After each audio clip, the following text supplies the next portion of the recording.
You're watching Behind the Screens. Grab some popcorn, fill up a drink, and take a seat. Our feature presentation is about to begin.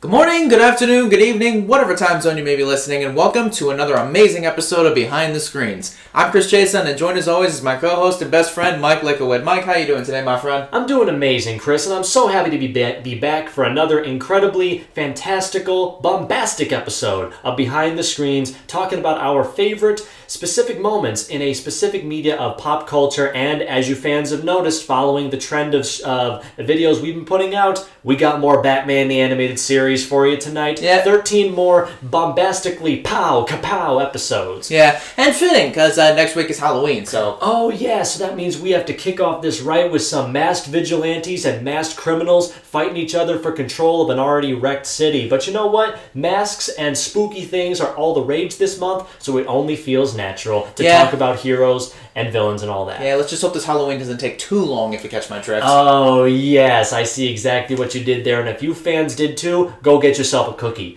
But we must now begin another 13 episodes, finishing another majority of the second season of Batman the Animated Series. We will be finishing Season 2 and beginning Season 3 on our next Batman the Animated Series oriented video, but that will not be for several more chapters down the line. But of course, we must always begin, as we usually do, with a recap of the next upcoming episode, episode 40 of Batman the Animated Series. If you're so smart, why aren't you rich? Oh, this is going to be an interesting one. And of course, this episode was actually directed by one of the major bigwigs behind the show, Eric Radomski. I'm pretty sure that's how you pronounce it. Yeah, exactly right. Edward Nygma creates the video game The Riddle of the Minotaur for the company Computron. What kind of a name is that? Some kind of computer company that wants us to keep up with the trends? Maybe somebody should have named it Incompetron.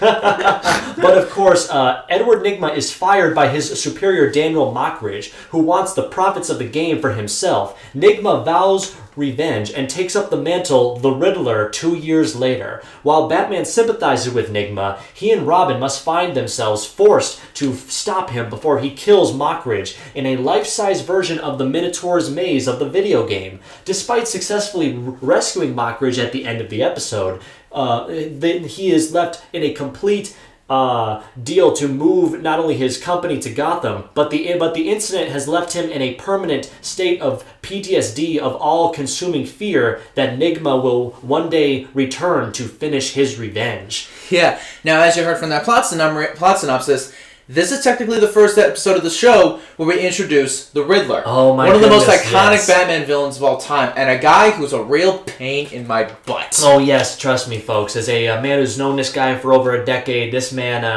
character really gets under Chris's skin, if you know what I'm saying. But no, Riddler came out of the post-World War II era of the DC Comics villains of Batman, coming all the way out in 1948, of all things. Believe it or not, he's actually a very late bloomer, since most of Batman's immediate villains came out in the early 40s, such as Catwoman, Joker, Two-Face, Penguin, and Scarecrow. Riddler came out many years after them, so he's kind of always been behind, if you know what I'm saying. Yeah, but you'd think DC would save him for the Silver Age, considering how crazy he can get. But yes, you could you'll basically say that maybe they should have saved him for the crazier times of the 60s and the 70s and all that. But you know what? He has tormented Batman for years with his confounding riddles and his bizarre puzzles in that incredibly cool looking green suit with the black question marks that I've always admired from him. Yeah. Even back when I was 4 years old watching the Batman 60s series with my father, I always admired Frank Gorshin's performance as the Riddler. Yeah. I fantastic. Watched it every single time, reruns and all that. There was nothing he did that didn't get a laugh out of me in some form or another. He has since been played by a plethora of incredible actors, such as Jim Carrey, Wally Wingert, right? And of course, coming next year, he'll be played by Paul Dano in The Batman. That's going to be interesting. Very, very much interesting. Now, this episode has a very interesting setup because it actually takes time for us to sympathize with a person who is clearly doing evil things, but who was wronged in a much more personal manner. Edward Nygma was, in essence, a narcissistic egomaniac. The dude has a superiority complex like you wouldn't believe. I know. Who has a bigger superiority complex, him or Hank Pym? Please, it's him. It's him, probably, definitely. Please, Ant-Man is something else. Definitely. So basically, I'll say the very standard villain in introductory plot. The guy creates something very successful. The bigwigs of a game company screw him over. It's kind of weird how this episode kind of predicted the future of how nasty video game companies actually are. You know what I'm saying? Ooh, that's a little too soon. No, it's not. But basically, what Mockridge looks into the camera as he says, he drops the title of the episode. We're supposed to be Edward Nygma, feeling the wave of betrayal come down on us. You mean feeling the mockery, considering his name? Oh, his name is Mockridge. He's mocking him. It makes so much sense now. Yeah. If you're so smart, why aren't you rich? Asshole. I know, what a jerk. We cut to 2 years later. The Riddler is a very nice setup. But of course, I cannot forget the performance of this actor here. John Glover is fantastic as the Riddler. He puts on an interesting version of the Riddler because he keeps up the inquisitive manner. Like, he leaves the puzzles and everywhere, but he also has that suave demeanor. Exactly.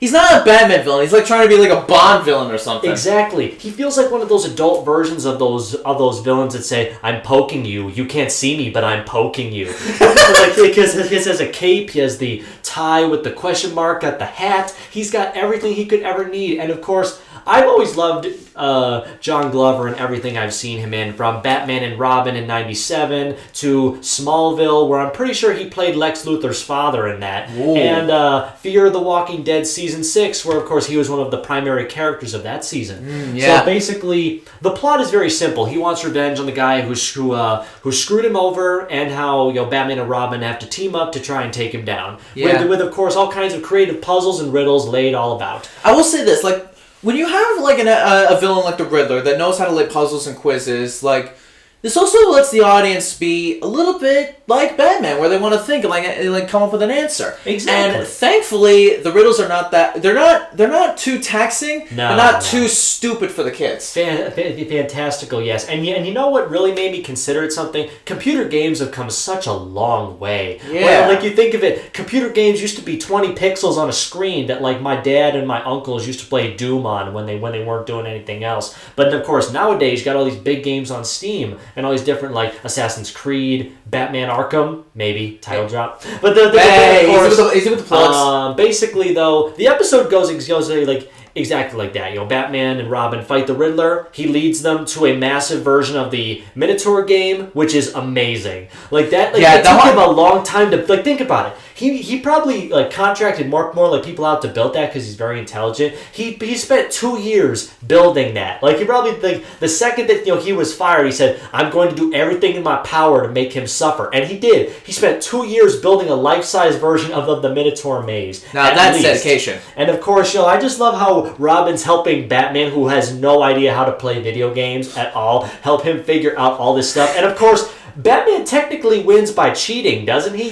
Yeah, but isn't that always the case? But then again, it's sort of what we call a loophole. It's not bad, it's just not recommended. But Batman still did it anyway. Yeah. And of course, the Riddler was all like, "I'll be back" and stuff. He actually gets away. He isn't caught at the end of the day. Thank goodness. Which is a really big change from all the villains we've seen in the past 39 episodes. I know. Batman always defeats them. But this time, the Riddler actually got away. Yeah, it's interesting. Which is absolutely nuts. But then, of course, the ending. We cannot miss. Yeah, the ending is honestly really interesting. It's it's honestly one of the best endings of all the 109 episodes of this series. So basically, like, Batman narrates over the Mockridge guy after the deal closes. He's in his home, double padlocked on everything, guns around every corner. He's got, like, all these security devices. He's going to be left in a permanently damaged state because of what happened. And this is something we don't normally see in these episodes, is the lasting effects on the minor characters that aren't Batman or the villains. The fact of the matter is, being taken hostage by a crazed madman is not something that should be taken lightly. Like, Michael Myers.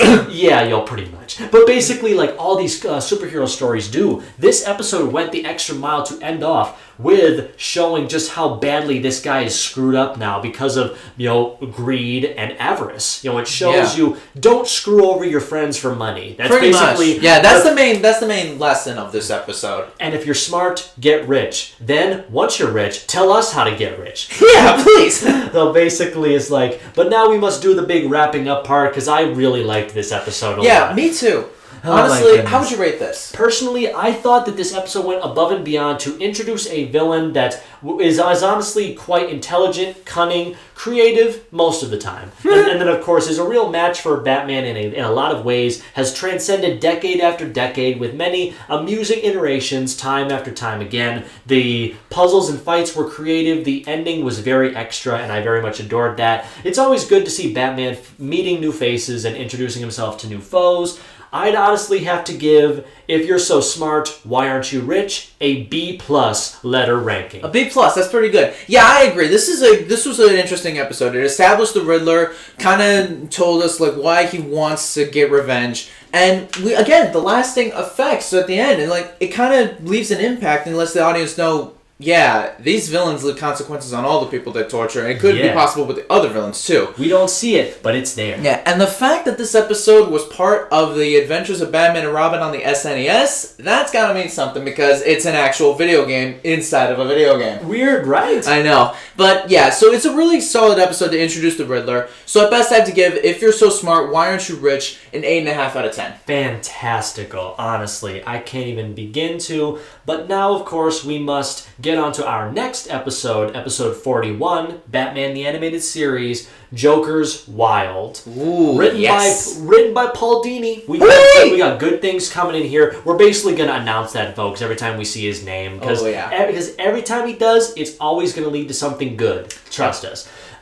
Cameron Kaiser... Bad guy. Like this, as soon as you hear a name like that, if your name sounds like anything in these superhero stories, you are of some significance, somehow. Just saying it right there. Anyway, Cameron Kaiser builds a casino hotel modeled after the Joker called The Joker's Wild. The Joker sees this on the news and, enraged, escapes from Arkham once again with one thought on his mind: destroy the casino. Unaware that is exactly what Kaiser wants him to do as part of an insurance fraud scheme. Which, I gotta say, this episode was weirdly enough, it's not memorable, but darn is it fun. Yes, it's ridiculous, but, honestly, I feel like this kind of retcons something from The Laughing Fish. Like, the Joker wanted copyright on fish and had put his face everywhere.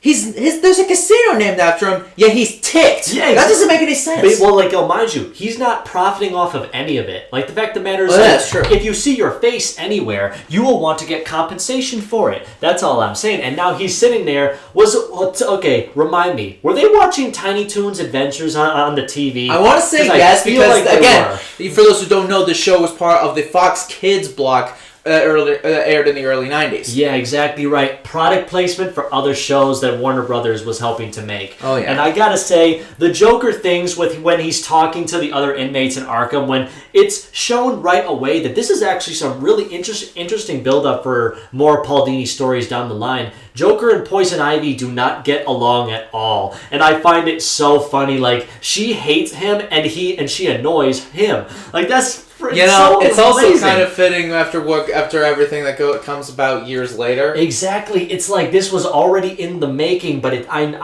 do know that like it wasn't. I know, like he's just trying to annoy everybody because that's what he does. He's an annoying clown. Clowns are supposed to do that. When the Joker has nothing to do, he just annoys the crap out of everybody. Like I know. I would punch him if he annoyed me. Because I love it when she says, "Hey, I was watching that." No, you weren't. It's like he's a man-child. I love this. But honestly, the best part about this episode was honestly the whole bit with Joker sneaking into the casino to be like one of the table dealers. Oh my god! Like everybody in the casino, all the casino workers are dressed up like Joker. He blends in perfectly, but Bruce can instantly tell that it's him when he goes in to investigate. And not to mention the fact, one, Joker sneaks in and cheats at blackjack, and then two, Bruce comes in and cheats back. I'm thinking to myself, is this Batman's way of trolling? Oh, I very much think it is, because you know what I think? The Joker hates being pranked at all. Like, he is the master of ceremonies every single time. If you upstage him, your life will be over. Yeah. But the greatest thing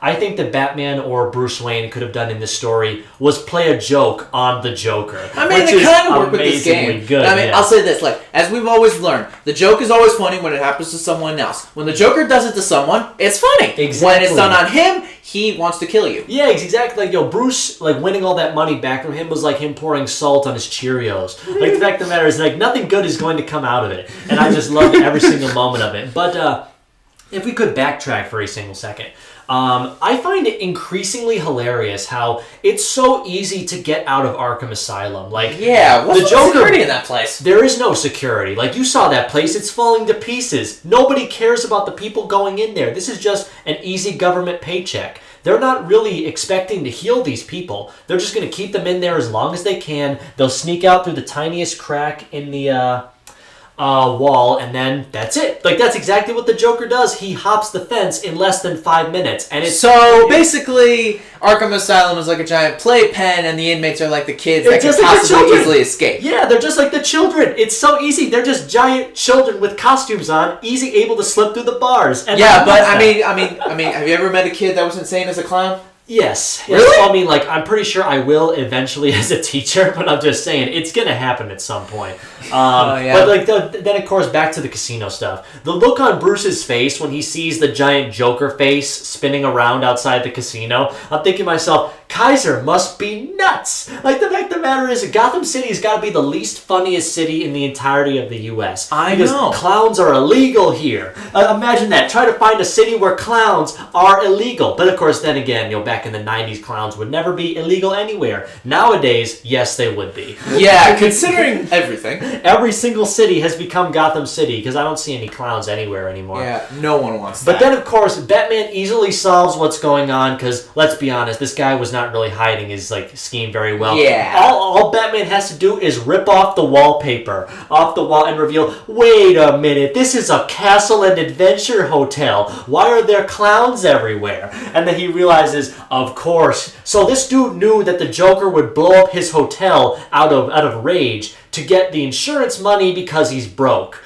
Like, that seems a little bit too complicated. A little bit? Yeah. But it's so entertaining. Yes. I just don't care. Yeah, like the entertainment value makes up for the convoluted plot. Exactly. It sounds like a cop out. It sounds like a cop out answer, but we don't care. We're nerds. Exactly. We get in love with this kind of stuff. And of course, we see the second portion of the episode when the Joker puts Batman on one of the used attractions and like intending to kill him. Yeah. Batman easily just talks his way out of his like, Kaiser is playing you for a fool. He wants you to blow this place up. It's all part of an elaborate joke, and you're the punchline. What? And then he said, and then just lets him go. I mean, I'm pretty sure like he doesn't immediately kill him. I'm pretty sure he wants him to die, but he doesn't immediately do it anymore. And then of course, you know what? I wish like when Joker found that out, I wish he said about it.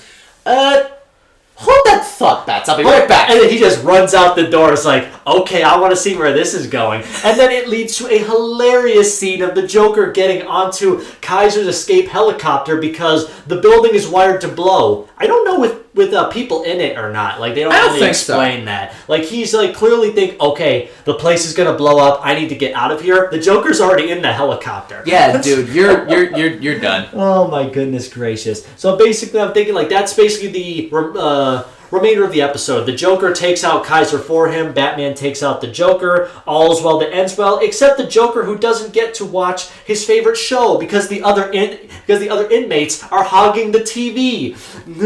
Spoil sport. Oh my god. Oh my god. Got it. There we go. But then, now comes one of our favorite points of the episode. What do you rate this episode, Joker's Wild, my friend? Especially since Joker's Wild has kind of been a tagline used in comics for him for decades. Yes, it has. Yes, it has. But, I mean, it's a simple thing, and, like, it's been done to death, but it's something I can forgive. This episode's just way too entertaining. I can forgive the convoluted plot, just the fact that we got some good writing, and the fact that Bruce trolled the Joker twice, technically. Yeah, he it did. was kind of interesting and kind of really cool. So, like the last episode, I have to give Joker's Wild around 8.5 out of 10. 8.5, darn good, my friend. Very darn good indeed. Now, this episode was much more enjoyable upon me the more and more times I watch it. It's just classic Joker lunacy with some nice guest characters, a fun yet simple plot for the kids, great Batman and Joker fighting action both in and out of costume, and of course I just have to say that I will never get tired of hearing Mark Hamill as the Joker. This man No one ever will. Yep. He steals the show every single time. And I just think it's absolutely flawless. Well, of course not flawless, of course, but you guys get what I mean. This episode is a fun romp all the way around, and I'd be happy to give this episode a solid B+ letter ranking. All right, another B+. That's pretty good, Mike. Yep, so now we must lure into more episodes, and unfortunately, we may be hyping this show up a lot, but I should probably warn you folks, not every episode of Batman the Animated Series is a crown jewel of perfection like Two-Face, Heart of Ice, Joker's Favor, stuff like that. There will be the dips in quality as you saw in our previous episodes, and this next line possibly leads into that. So now let's lead into episode 42 of Batman the Animated Series, Tiger. Oh no. Selina Kyle is kidnapped by the villainous genetic engineer Dr. Emil Dorian and becomes his latest experiment to provide his man-cat hybrid named Tigress with a mate. Batman learns of this and comes to the island to rescue Selina. He is captured and forced into a deadly game of cat and flying rat as Tigress hunts Batman through the island's jungles so he can rescue Selina. What? Yeah, what even is this story? This is just like, I don't think this was even in a comic book. What the heck was this? I'll tell you what it is. Bad fan fiction before bad fan fiction. Yeah, pretty much.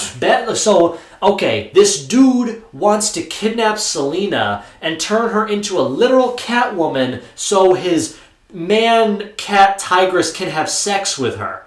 Like, and Batman has to save her because he likes her and he's the good guy. This is just weird. You could just tell in the delivery of, like, Kevin Conroy and Selina's actress's lines, they don't really want to do this. They don't understand what's happening here. I remember watching this episode. I was like, why is this a thing? You're nuts! It's so weird, right? I mean, the animation is surprisingly good for this new island setting. I'm guessing they wanted a story outside of Gotham for a change. But that's really not how you do it. No, because we would get much better outside Gotham episodes later on in the series. This one is just bizarre and strange. I mean, it's clearly based off The Most Dangerous Game. It's basically a mix of the story, The Most Dangerous Game, and the Island of Dr. Monroe. It's basically them trying to shove that stuff into a Batman setting, and you'd think that it would be decent with Batman fighting a cat creature in the jungle while having next to no aid or assistance,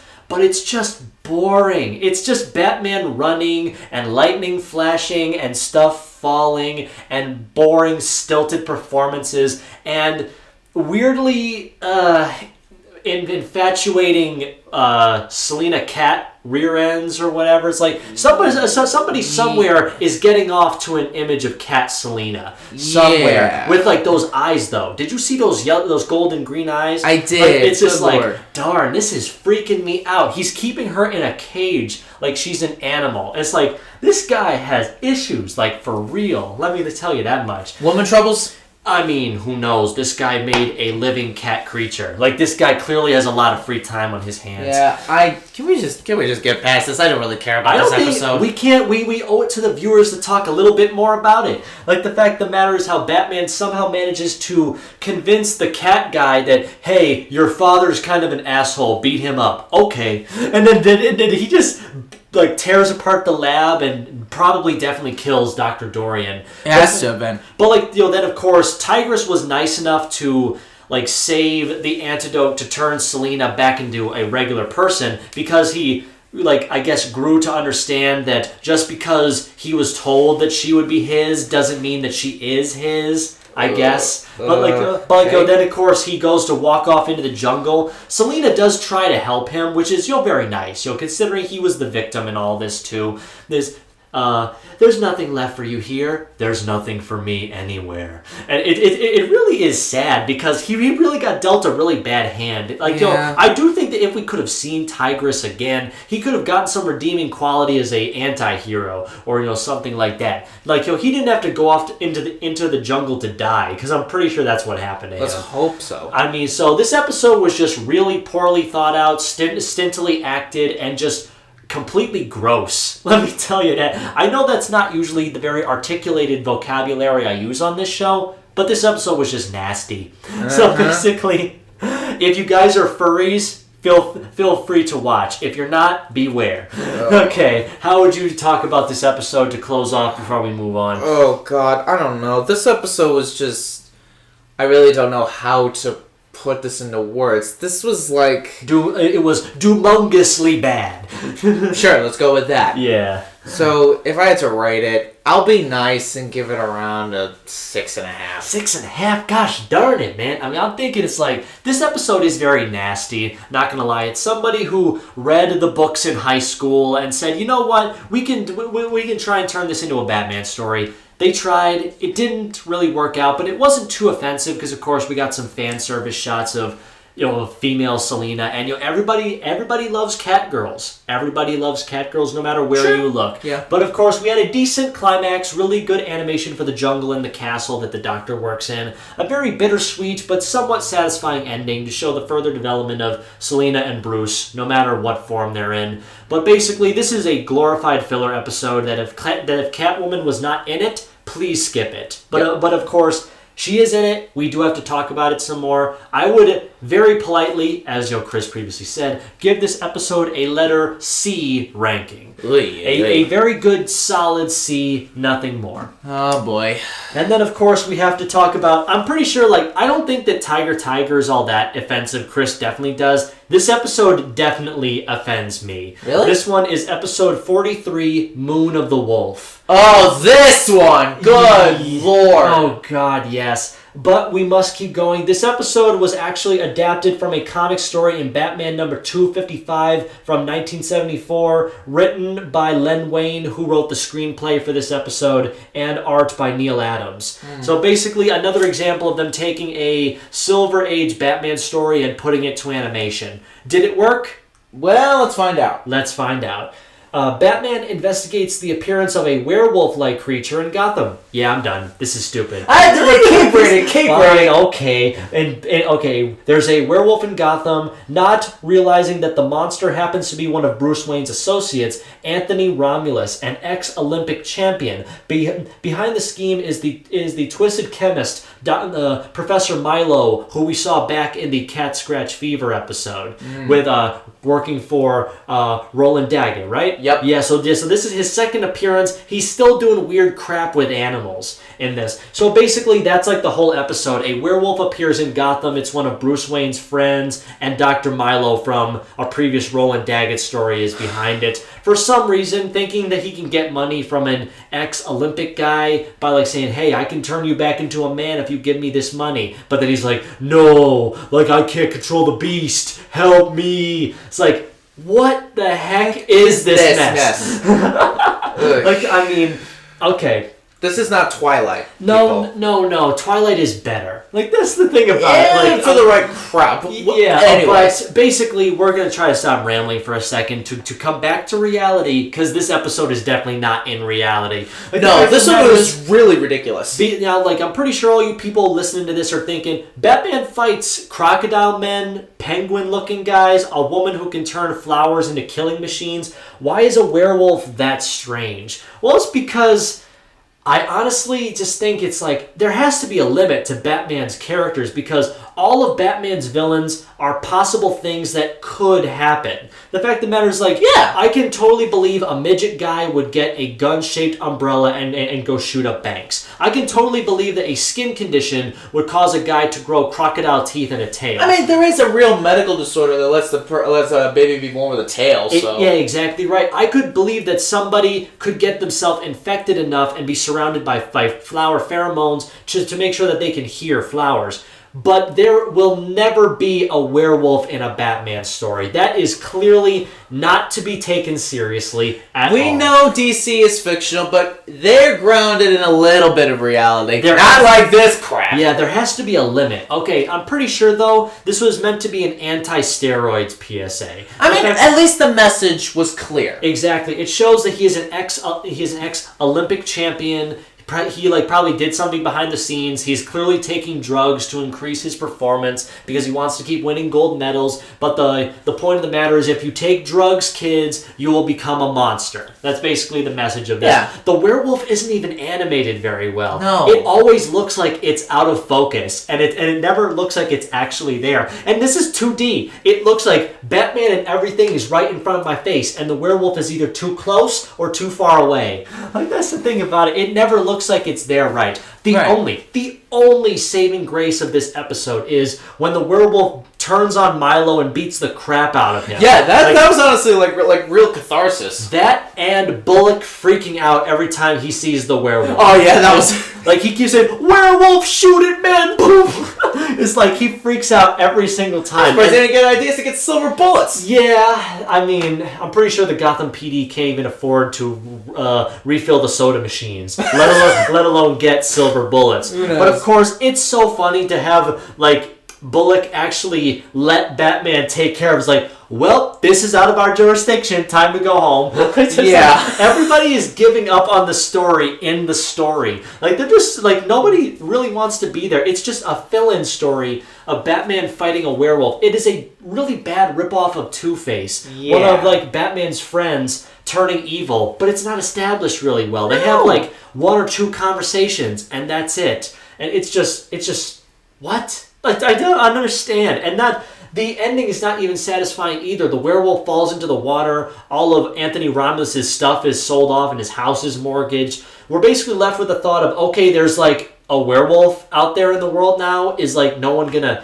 talk or deal about that? I'm pretty sure they just want to forget about it. You know what? As much as I admire the late Len Wein for how much he contributed to comic books, he's the guy who created Swamp Thing, helped to perfect Wolverine. He's the guy who co-created Nightcrawler, Storm, and Colossus. But the fact of the matter is, there's a very big difference between creating a character and writing a good story. There's a very big thing about that, and this one is not one of Len Wein's best suited things. Yeah. Like, he should just stick to writing books and not writing television. Let me just tell you that, folks, for a second. But after we spent the last 5 minutes rambling on about why having werewolves in a work of fiction is bad, let me tell you this, Chris, how would you rate this one? Again, the only positives of this episode were Bullock freaking out.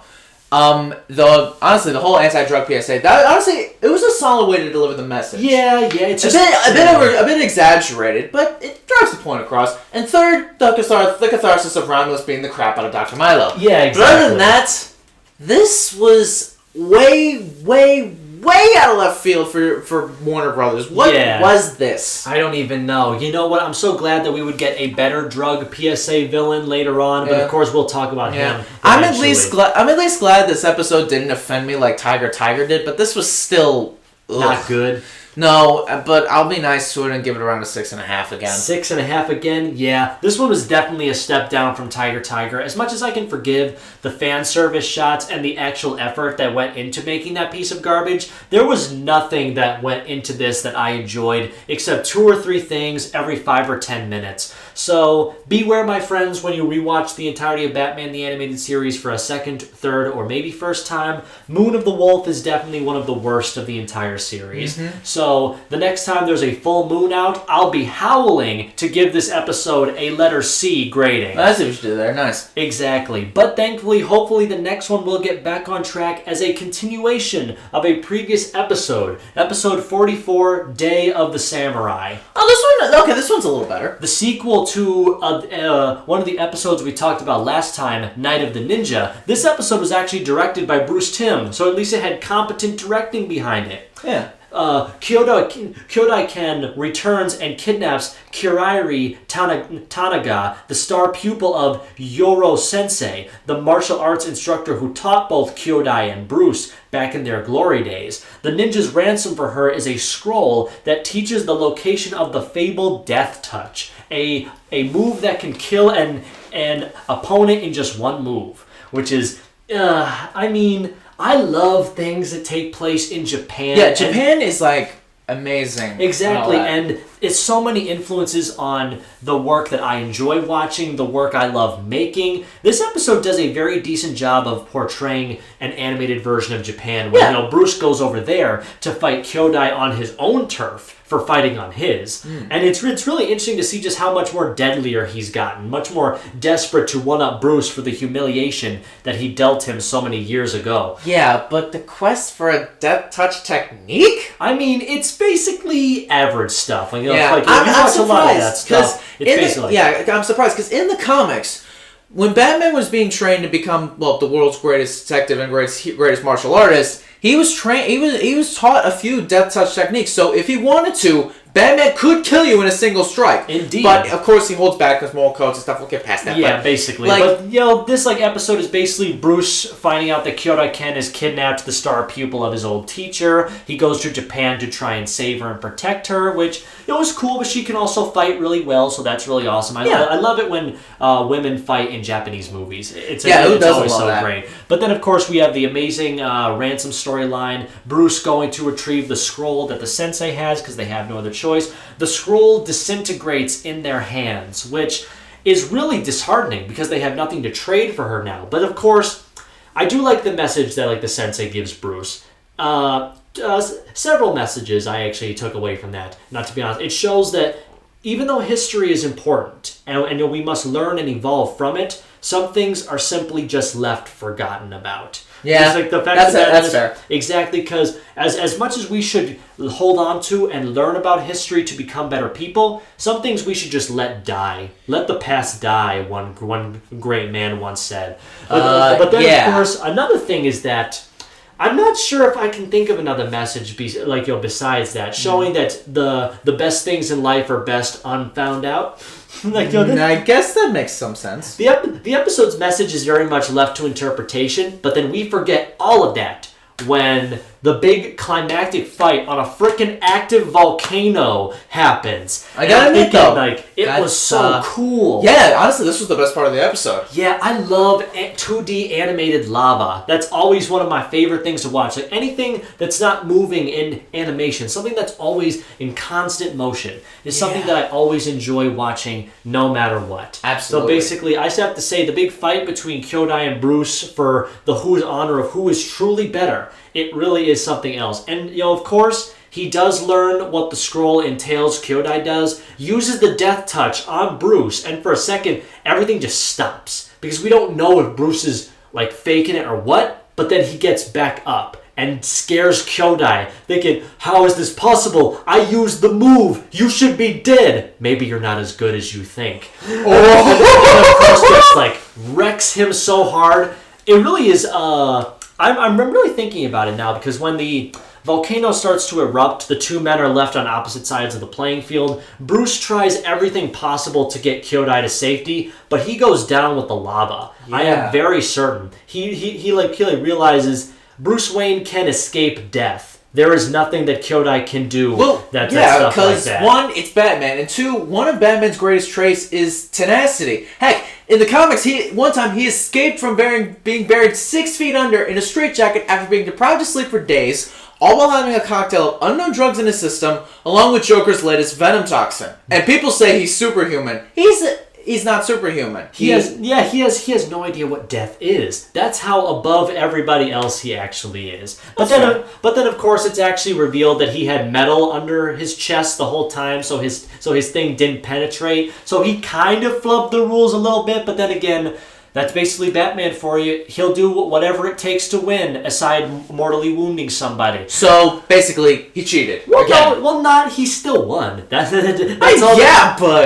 all that matters. He won. His rival is dead. There's a volcano over there. Let's go home. Fair enough. Let's go home. That's all that mattered. We had a good time. A much better time than Night of the Ninja. Yeah. Not gonna lie. So basically, a very nice story that I'm really proud of Bruce Timm for bringing stories like this to American shores, because Disney took their strides with dubbing the Studio Ghibli movies, but of course other studios were doing just as many strides. So how would you do Day of the Samurai? Honestly, this was a better episode than Night of the Ninja. Definitely. And we're slowly getting back to good quality here, but there's one major problem with this episode. Yeah.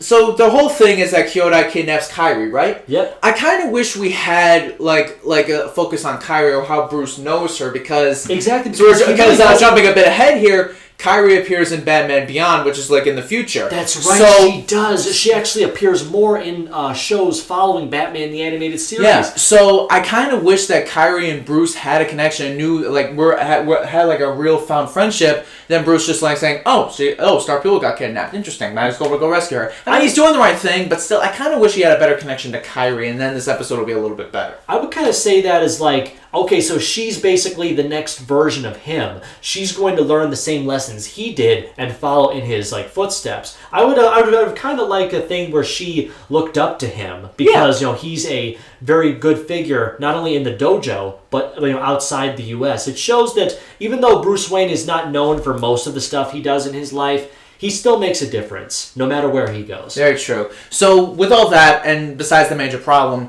I have to give Day of the Samurai an 8 out of 10. An 8 out of 10? Very, very good, my friend. Now, I'd have to say this. This episode, I do love Japanese-centered stories. With the very well-detailed way that Warner Brothers and Fox animated this, with the very good acting, the very stellar climactic fight on the volcano between Kyodai and Batman. The very nice little bits of dialogue between Alfred and Bruce, between Karai and Bruce. All these different amazing things worked very well. Not a masterpiece, but definitely an enjoyable time, all things considered. I would happily give a little upper from Night of the Ninja. Day of the Samurai, for me, gets a letter B ranking. All right, a B. Nice. Indeed. Now we must move on to yet another sequel episode. It just feels like they're just trying to continue on from past stories, my friends, with episode 45, Terror in the Sky. Oh, boy. When a giant-sized bat ransacks Gotham Harbor, Batman suspects that Dr. Kirk Langstrom is up to his old tricks again, taking the Man-Bat formula once more.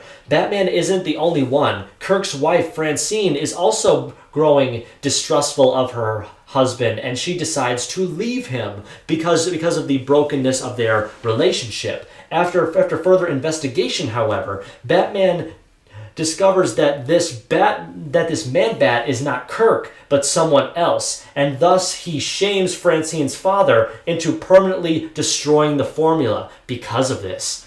Yeah, so honestly, it seemed only yesterday we were talking about the first episode. I know. What took them so long to bring Man-Bat back? Mind you, he's not really a three-dimensional character. He's basically a guy who takes a formula because he's losing his hearing, becomes a giant man-sized bat, and flies around. That's all he really does. But honestly, this episode was really interesting because we kind of got a little bit more, it's kind of like in the ending of If You're So Smart, Why Are You Rich? We kind of see a little bit of the consequences after Kirk turned into the Man-Bat the first time around. Exactly. It showed that the events of that story never really went away. They stuck with him even after all this time. I think it's honestly pretty interesting, but then again, when you look back at an episode like On Leather Wings, this one is a decent continuation, but I honestly don't think it's a better story. No. I'm not saying that either. Like it was, but I wouldn't call it a step down either. It Really? was like it was. I honestly find it on par with On Leather Wings. Yeah. Because like it's sort of the same story, except Terror in the Sky is sort of like an aftermath and kind of picks up on like.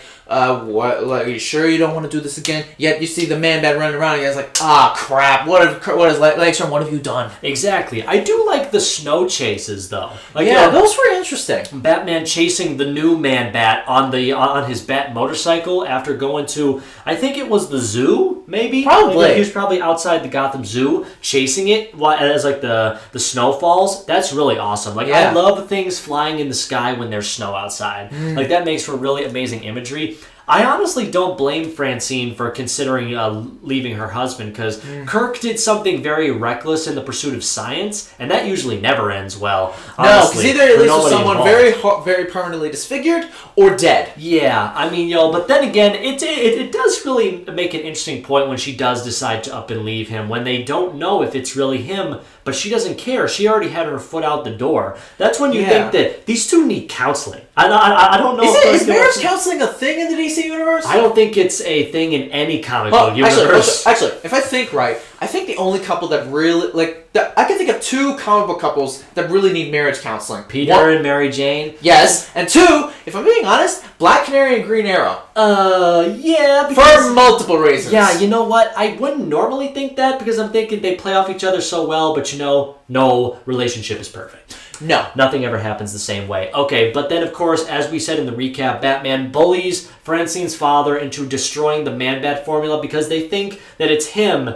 again as the Man-Bat. Like, they think it's him again, they think it's Kirk again. They try so very hard to diverge us from who it really is, but it's really no big surprise. It was kind of a surprise to me, but not the best surprise. But can we not say who it is? No, but we gotta talk about the episode. We gotta talk about all of it. Okay, if you don't want the ending of this episode spoiled for you, jump a bit, please. Okay, so basically, we later find out that as Francine is getting ready to board a plane, which we see in the opening title card, to leave Gotham and Kirk behind, they get to her in time. They tell her it's not Kirk, it's not her dad.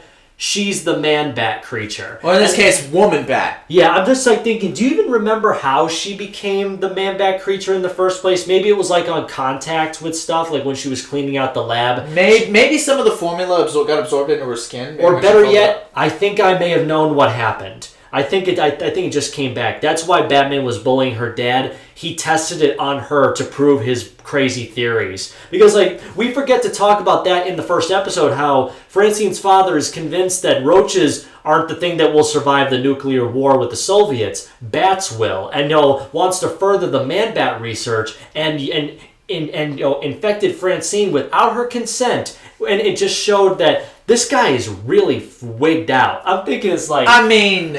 Yeah, I guess, but at the same time, I'm thinking, I remember when it, was revealed that Francine was in it, I was like, wait, what? Yeah, I was just thinking, oh, okay, that's pretty interesting. On one hand, I was like, interesting, and two, I was like, well, I mean, it's kind of obvious, because it's the next best thing, otherwise it would just be someone random. Yeah, exactly right. But of course, then again, I'm really not sure what you can do with a sequel to On Leather Wings. They tried the best they could. They didn't get the best project out of it, but then again, the story wraps up very nicely. Francine and Kirk look like they're going to be okay. Those two freaks deserve each other. Yeah. The fact of the matter is, these people's just y'all need to go to see somebody. I don't know who, but you need to see somebody. Get some therapy. Oh my goodness. So basically, after a crazy display of fighting creatures from the sky, dealing with broken marriages, family betrayals, and an all-around cold and clammy atmosphere, how would you rate Terror in the Sky? Honestly, like I said earlier, I find it on par with On Leather Wings, but in terms of quality,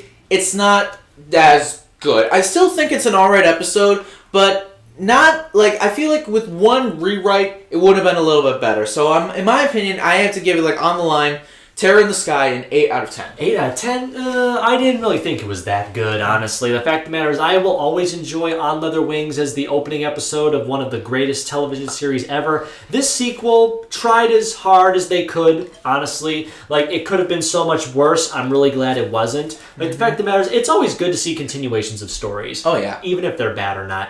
And Kirk and Francine Langstrom are definitely characters in DC that I would like to know more about in all the different iterations we've seen them. If we ever talk about more Batman stuff, we'll definitely bring all the different iterations of these characters up. Oh yeah, I feel like we're just gonna spend 2 hours alone talking about the Arkham games. Oh, forever. One day, my friend. But then, of course, Terror in the Sky, very good reveal, decent climax, decent setup, decent everything. Just an all-around decent follow-up episode. So you're saying if you want to describe this episode in one word, you would just say decent? Decent, yep. I would give Terror in the Sky a solid C+ letter grade. C+, okay. Yep, a solid C+. Could have been a lot worse, could have been a lot better.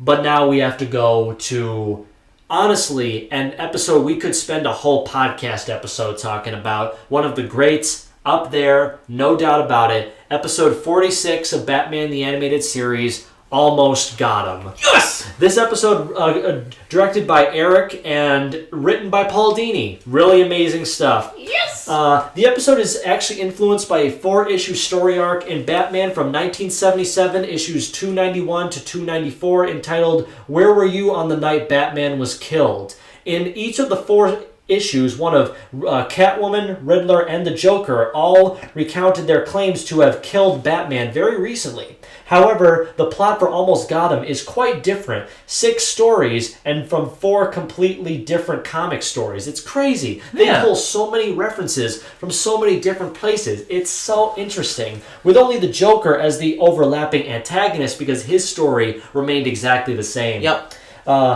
Okay, I will get to the second point afterwards, but in all honesty, Almost Got Him is the Joker, Killer Croc, the Penguin, Two-Face, and Poison Ivy all meet at a poker table, each telling a tale of times when they almost defeated Batman. At the same time, Harley Quinn is about to kill Catwoman after she rescued Batman from the Joker's electric chair, which was the part of his story, and Batman must save her, but how?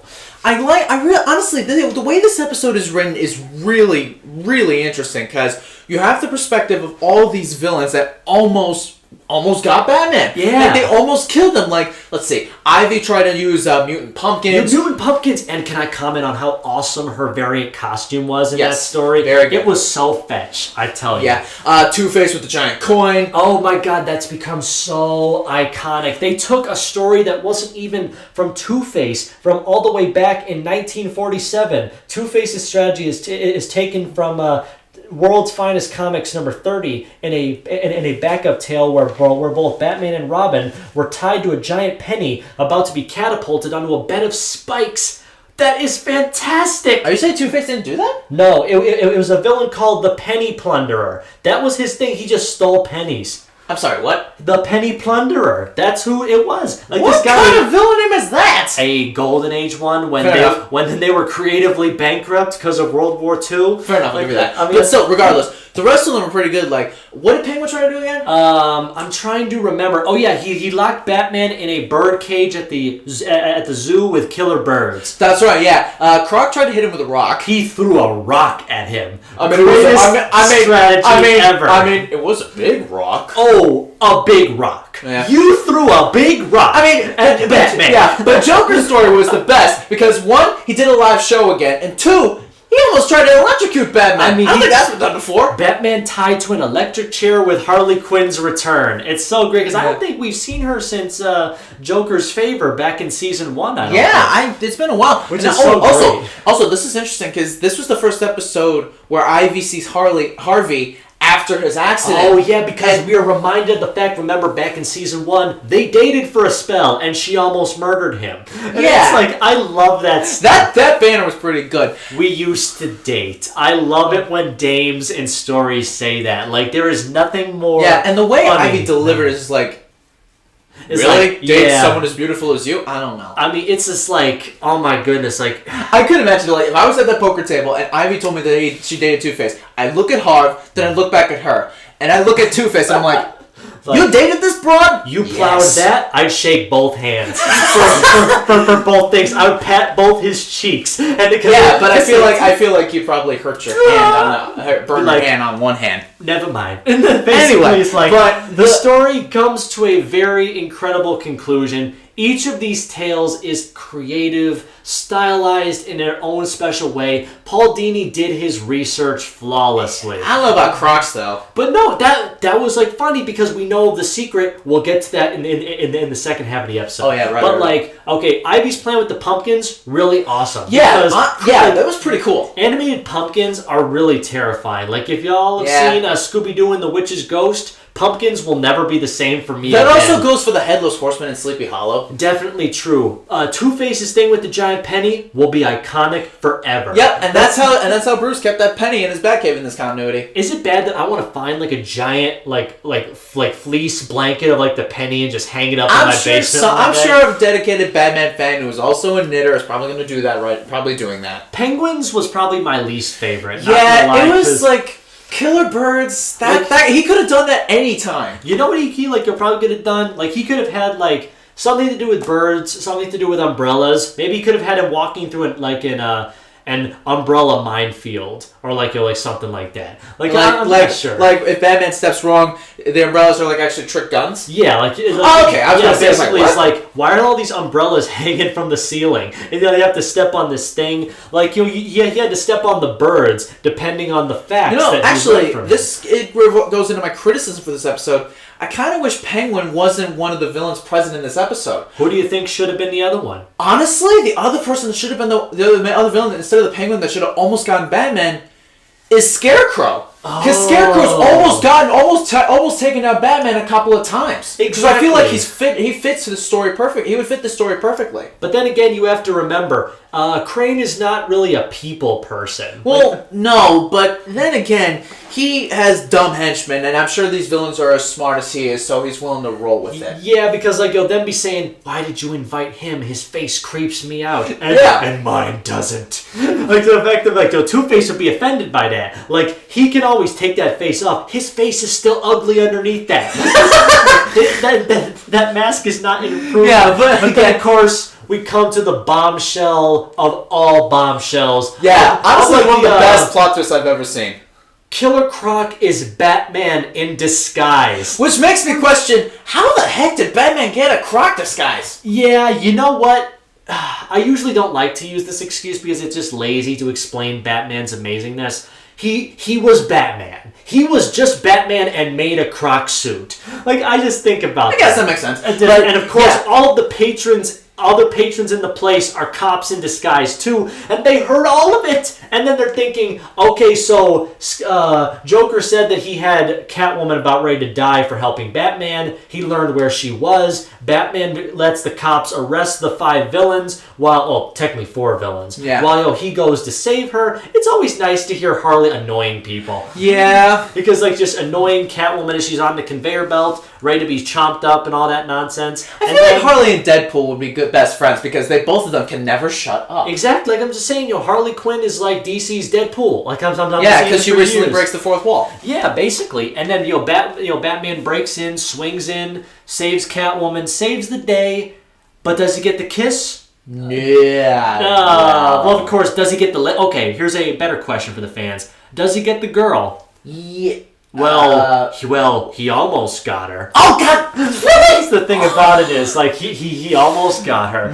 That's the fact of the matter is he leaves before she can nail the punchline, and this episode is fantastic. Absolutely, it's honestly one of our favorites. Indeed. You know what though? I would honestly say that this episode was Paul Dini's magnum opus, but it almost is, but it didn't quite get it. Pun intended? Yes. Of course. It's almost his magnum opus But there's one episode that's better. I know what you're thinking about, but is it bad that I actually really like this episode more than his magnum opus episode? Oh, man, that's crazy. But no, it's very, very understandable because so far I think this is the, as of 46 episodes in out of 109, this is the best episode so far out of the entire series. I mean, I still find Heart of Ice my personal favorite, but this is a close second for me. Definitely. If I had to rate this episode, again, the only problem I have with it is Penguin should not be present. It should have been Scarecrow, or heck, it should have been maybe like Mad Hatter or something. Mad Hatter, I could definitely get behind. Yeah, but it's just the thing is like that's the only problem. Everything else is like amazing.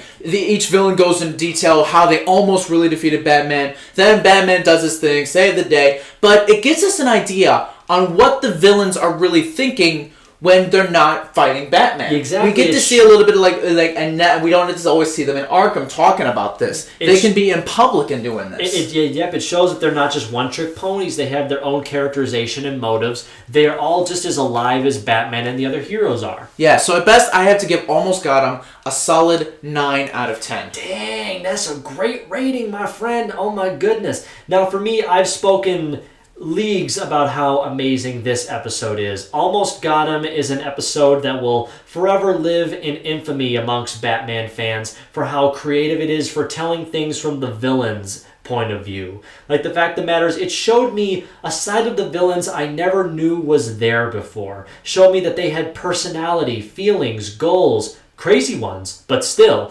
I definitely would be remiss if I didn't give this episode the grade it deserves. And if I can shake Paul Dini's hand because of this episode one day, I will. Me too. Almost Got Him deserves an A+ letter grade. A+, nice. The best rating I can give. Maybe, of course, one day I'll change it to F, like F class, like they do in those MMOs. But no, like for right now, I'll just stick to A+. Doesn't mean S? No, S class. Yeah. Okay. Now let's get into number 47, which is Birds of a Feather. The episode introduces a somewhat reoccurring Batman character for his shows and somewhat of these Bruce Timm stories, Veronica Vreeland. Now, Ronnie's interesting. Ronnie is very interesting, not gonna lie, because the fact of the matter is, you'd think that Miss Veronica would be just that weird one-off character that's in these Batman stories that you see him and then you never see him again. We see her at least, I actually tallied up her appearances in the shows. So, including Birds of a Feather, which we'll talk about in just a moment, Veronica Vreeland appears in and or is mentioned in at least 2, 4, 5, 6, 7 times. However, if you count the movie Sub-Zero, that would make 8. So technically she appears 8 times, which is nuts for a background character. Wow. Okay then. Indeed. So now let us get into episode 47, Birds of a Feather. Veronica Vreeland is looking for a way to create a splash with her next party and arrives at the idea of having a former criminal in attendance at the festivities, especially if there is one whose manners would create a stir or cause a problem. The Penguin, who was recently reformed, fits the bill perfectly. In the process of convincing the Penguin to come to her party, Veronica finds that she likes the culprit little guy, if only a little bit. For his part, the Penguin begins to fall madly in love with her, until he overhears that he is merely a pawn being used in her evil, evil games. So basically, yeah, this episode has a lot of layers to it, not gonna lie. I'm still trying to process this. So Penguin recently reformed. He gets out of prison, and then one of the most wealthiest women in Gotham invites him to a party, who, mind you, this is a reformed criminal we're talking about here, and then messes with him. Yeah, but no, it's basically like a publicity stunt. She finds that she's becoming behind in the social life, and she wants to be the center of attention again, as rich women often do. Yeah, I can't argue with that, but then, why Penguin? But I mean, like... to be fair, though, given his background, I guess it makes sense. But yeah, because still, he's technically a member of Gotham Elite, but if what Batman Arkham Knight has shown us, he was at the bottom of the Elite. He was in number -1. That's how his family was corrupt. No wonder the Waynes messed with them. Exactly, much so. But then again, you see Oswald Cobblepot in this episode. I don't see the Penguin for most of it. I see Oswald Chesterfield Cobblepot, someone who was born into this world short, deformed, and unlucky. Yeah. I see someone who just wanted to live the life he felt that he should have deserved. The rich life with the rich socialites of Gotham. And when Veronica invites him to his party, he thinks he's finally fully redeemed himself. And of course, Batman doesn't believe him for a single second. Because Batman never trusts anybody. Not even himself sometimes. But then, of course, the more times that the Penguin spends time with Veronica, it can be funny to see him gross her out by sticking a whole fish in his mouth. But then, of course, he does save her from some muggers, which honestly is really cool. I'm thinking, Oswald does seem like a decent guy. It's just that the world is really crap to people who look different. Tell me about it. And it's probably always going to be that way. Yeah, but I have to ask this. You think this episode was inspired from Batman Returns? Oh, yeah, like the. I feel like a little bit of it is there. Yeah, because it really does remind me, because the Penguin really doesn't have a lot of my favorite episodes in mind when he's the main villain focus. That is true. Yeah. Batman in My Basement is a big negative to that. It just shows that. But when they can make good stories with him. Yeah, Penguin is a very interesting Batman villain. Exactly. Like he's a super villain. But again, he's a mobster. Exactly. No, you also want to feel sorry for him because it's like, Batman, there's nothing wrong with him. He was just born like that. And the fact of the matter is, they take advantage of him because he's got this criminal reputation. The big beak, yeah. Not that big of a beak, but whatever. The beak, the flippers, all that stuff. His pudginess, and then of course, an umbrella. But then of course you see that over time, Veronica sees maybe there's more to people than what's on the outside. Maybe the true goodness isn't in what you buy or what you look like or all that stuff. It's the content of your character that truly matters. And at the heart of his soul, the Penguin is a decently good person, decently in most stories. It's just that he's been treated badly, and Veronica wants to go back. She doesn't want to make him a laughingstock anymore by the end of the story. Her jerk-off friend does, though. That speaks volumes. I wanted to punch this dude in the dick so hard with that's a low blow. Just boom, boom, boom, white privilege, boom. I just wanted to deal with it. It's I wanted Bruce to just punch his lights out, because if Bruce Wayne is the perfect example of what a rich white philanthropist could be, this guy is on the complete other end of the spectrum. Yeah, pretty much. He just picks on Oswald to no end. Especially since, remember, Penguin was going to ask her to marry him after he found out it was all a lie. And being someone who has lost love so many times, I know exactly how he's feeling. When love is ripped from you, you just want to see the world burn. And everything that he does to her afterwards, because he does go back to his villainous ways. He does the Penguin umbrella helicopter thing while kidnapping Veronica. Yeah. Totally, it's really justified. They played with his emotions he wasn't human, he was an animal. Jerks. And then of course everything that happened to her friend afterwards so totally deserved it. Yeah, pretty much. But then of course I do feel bad because Veronica did want to change for him, and he was glad that he was changing for her. But what he did, what she did, and what he's doing to her right now, he steals her away to the opera house where all the tragedies take place. Don't remind me. All the tragic romances, and he lets her know that he was looking forward to the life that they were planning together. I guess. Unfortunately, it could now not be. And of course, the episode ends exactly how you thought. Batman fights Penguin, saves Veronica. But you don't feel like any justice was really served, because Penguin was not the villain of this story. Not really, no. It's honestly capitalism. Exactly. Society is to blame.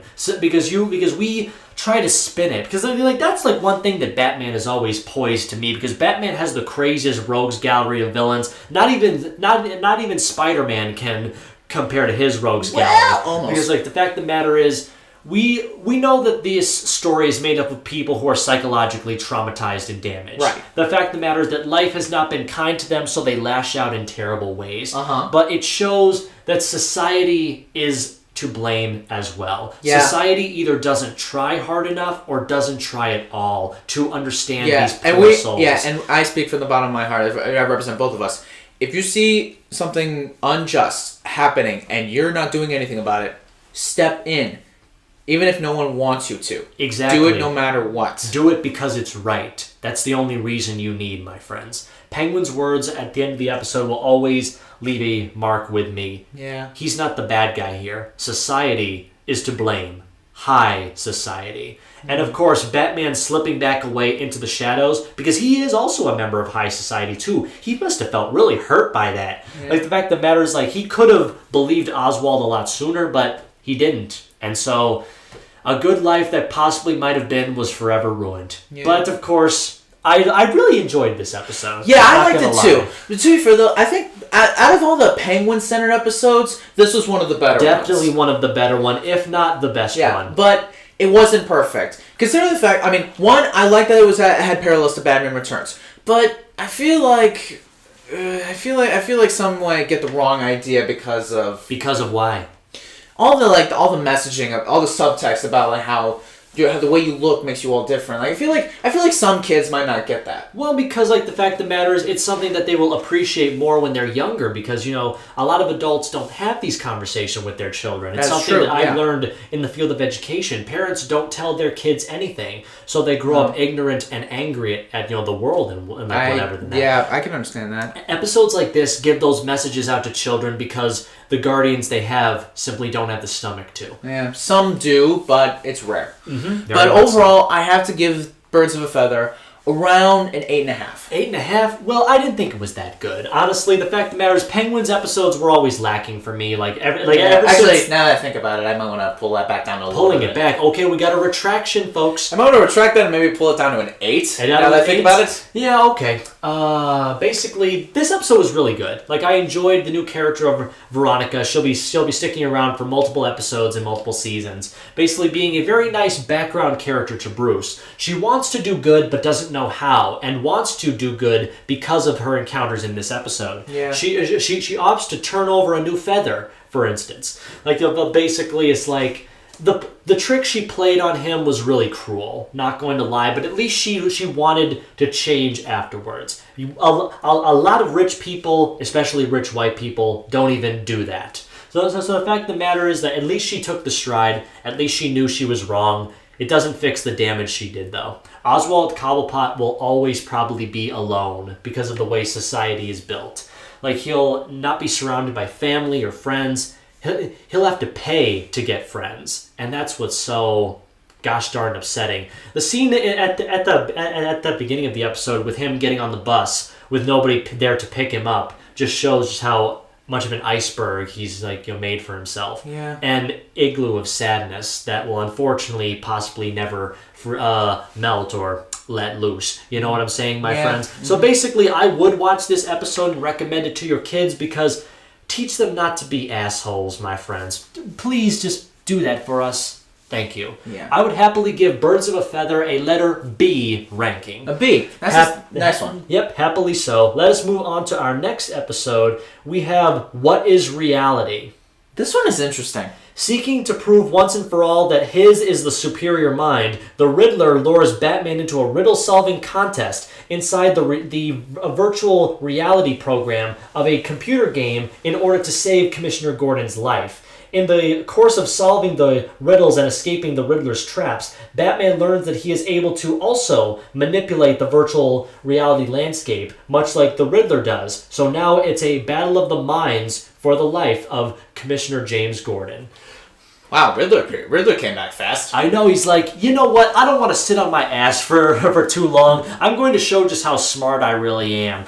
Yeah. And the fact of the matter is, this episode is kind of bizarre and all over the place. Yeah. Do you think it kind of predicted virtual reality? Oh, definitely so. It's like the fact of the matter is, people back in the early to mid 90s really didn't know what virtual reality was. They just thought, what if we put our brains into the complex mechanics of a home computer and see what happens? But I'm thinking the matter is, it is a creative enough setup. Commissioner Gordon goes to test something that miraculously shows up in the police academy. It's this massive supercomputer, and then he gets trapped inside, and he says, the Riddler's like, no, if you rip him out, you'll fry his brains. You'll have to solve my puzzles to save his life. So would you call that like a reverse electric chair? Yeah, pretty much. It's basically like he's gonna get shocked if you don't do something. It's like, God dang it, man. What a troll. He's such an ultimate troll. He's the ultimate comic book troll, aside from Mr. Spitalik from Superman. Oh, Mr. Spitalik is a whole other thing. Yeah, but we'll get to that. I haven't seen much of him yet, but when we get to shows like that, I'll be sure to share my thoughts about that. Anyway, so basically, the episode is Batman going inside the virtual reality program to save Commissioner Gordon.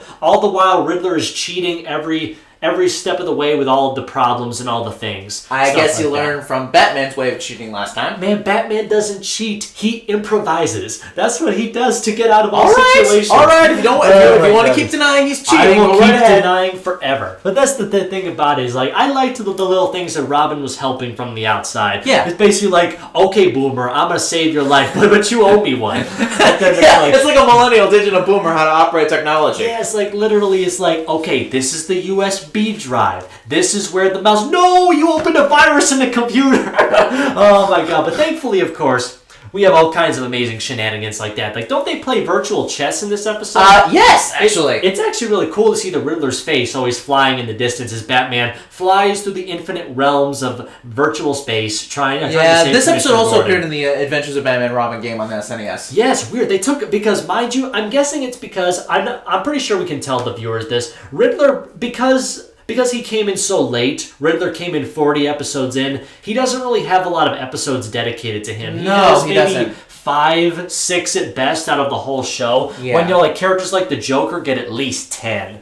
Like the fact that matters, the Joker, like he'll be like Joker and Penguin and Two-Face. They get a lot of episodes. Riddler barely gets any, and we'll be talking more about that later. So basically, Batman fights through all the different levels, solves all the puzzles, even when it seems almost impossible to save him, alongside the Jack Kirby landscape of this whole thing, because it really did look like he drew all of that. Yeah. But then, of course, he finds the loophole to defeat Riddler's scheme. The electric currents backfire into the Riddler's head, which I do think it doesn't do anything majorly bad, it just makes him even more crazy. Like, the fact of the matter is, like, the burning of the defeat will like always instill Riddler as one of Batman's greatest enemies. And greatest pains in his behind. I know, right? Like, the fact of the matter is, like, Riddler is a very interesting guy. He's very creative, but he's very hands-off. Not gonna lie, you have to be intellectual to watch his episodes. Like, you don't need fists. You need a brain to understand Riddler's stories. Heck, he doesn't even have to use his hands. Sometimes he uses robots. I know. One more thing before we get to the rating to wrap this up. It's a very good episode. Yeah. Not gonna lie, with some very creative imagery. The story is very point and click with Robin talking Batman through all the problems if he can't do it.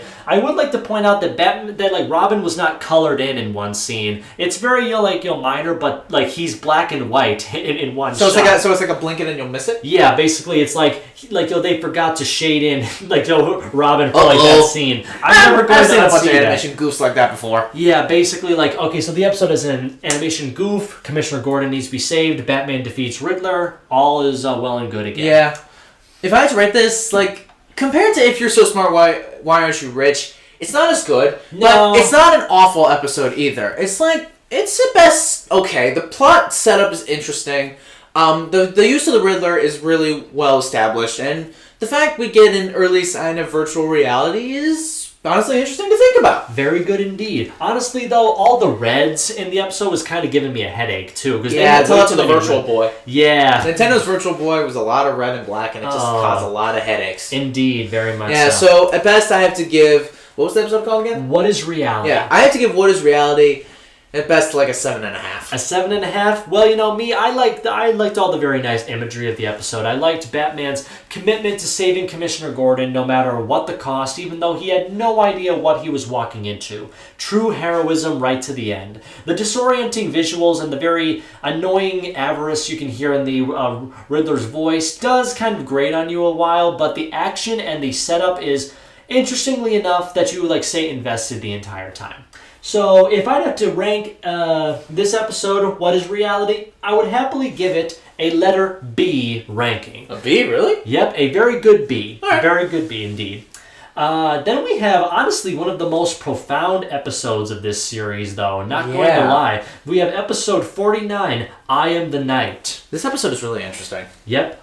On the anniversary of the death of Bruce's parents, Batman accompanies Dr. Leslie Tompkins to Crime Alley to place roses on the spot where they were gunned down, a continuation of the episode Appointment in Crime Alley, which we saw before. Mm-hmm. Meanwhile, Commissioner Gordon is on a stakeout to arrest Jimmy the Jazzman Peak during a drug smuggling ring.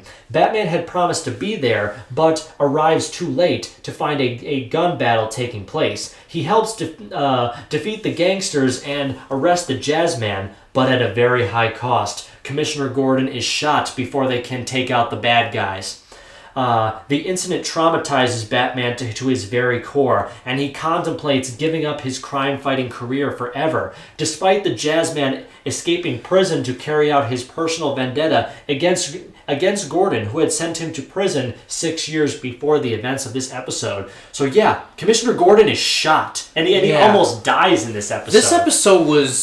This was another one of those episodes where it delves into Batman's psyche. Like, is what he's doing enough to save Gotham? Yes. But, like, the fact that one of his best friends got shot and is almost on the brink of death, Bruce is contemplating giving up the cowl. Indeed. The fact of the matter is, I'm pretty sure I wouldn't say this is one of the best episodes of the series, but it's probably one of the best episodes Kevin Conroy has acted in. Yeah, his acting in this episode is, like, top-notch. It really is. It's especially like, okay, so let's just break it down really quick. The scene of continuing the showing that Bruce and Leslie go to Bruce's parents' grave every year, which means it's at least been a year since episode 26. I want to say, yeah. Which shows that time flows weirdly in this series. Like, a couple episodes could be several months to a year, almost. Yeah. Time flows very But strange. it's best not to think about it. But then, of course, we get to the gunfight where, of course, Batman is having trouble juggling his personal life with his job as Batman. And, of course, because he chose to go say, I love you to his parents, his best friend, one of his best friends anyway, is nearly killed because he made a mistake. He wasn't good enough in the moment. He was Batman, and somebody still almost died. Yeah. Which is nuts, which makes him start to question everything he's ever done, every choice he's ever made, as he gives one of the greatest monologues in any of these DC series history. When you look into the abyss stares back through you. Maybe it's time Batman returned to the night that spawned him. And I absolutely love that Dick tries everything in his power to talk him down, to talk him through this, because as much as Dick wants Bruce to be good about himself, Dick would not be the man he is today if Bruce didn't make the choices that, he made. Batman may be the ultimate Dark Knight in an ongoing fight against the forces of, evil and all that, but it's also the ultimate burden. The fact of the matter is, he really is, as much as I like to think that Superman is the Atlas equivalent of the DC Pantheon, maybe it's Bruce Wayne. He puts the entirety of his world on his shoulders for decades because he wants to make sure that no one ever has to go through the same pain he did. And, he's wondering, was it all for nothing? Did I waste my entire life, all this money, all this time, all these sleepless nights of broken bones and bruised faces and bloodied fingers? What the hell am I doing? I'm a grown man dressed as a bat in a stanky-ass cave. What am I doing with my life? And I loved every moment of it. I know, it's honestly ridiculous. I know, and especially since we get to see Barbara again. Yeah. I'm so glad we get to see her again. Yeah, she's great. But honestly, the Jazzman, what kind of a name of a villain is that? A gangster name. I guess. For final thoughts, I really thought this episode was really interesting because, again, it delves into Batman's psyche. He's like, what am I doing? Am I really doing everything right even though one of my friends got hurt?